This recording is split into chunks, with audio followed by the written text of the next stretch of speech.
Israel के सामने कुछ भी नहीं है सीज फायर। 3 मोर्चों पर जंग, Israel versus Lebanon versus Iran और यमन।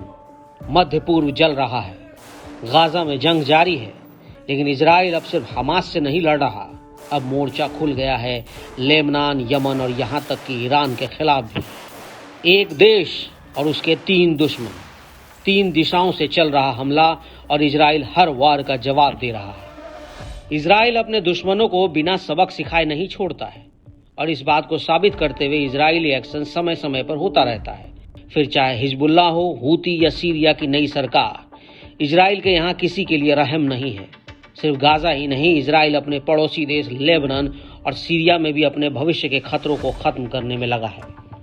इजराइल ने एक बार फिर लेबनान और सीरिया में हवाई बमबारी कर दी।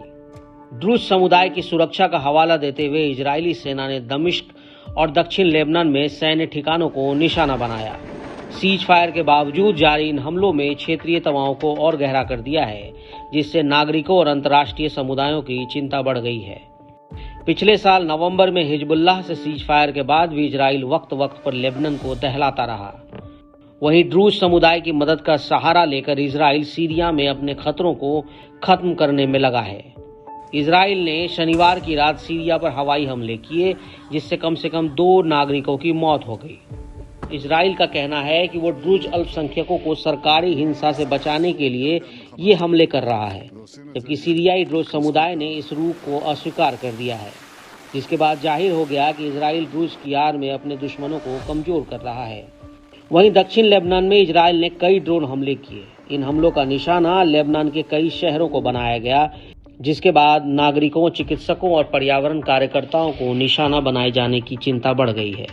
वहीं दक्षिण में यमन से हूती विद्रोहियों ने मोर्चा संभाल लिया है। हाल में ही उन्होंने इजराइल पर लंबी दूरी के ड्रोन और मिसाइल हमले किए, जिन्हें रास्ते में अमेरिका और इजराइल की एयर डिफेंस सिस्टम ने गिरा दिया। और गाजा में हमास के समर्थन में इजराइल को सबक सिखाने की बात हूती करते आए हैं।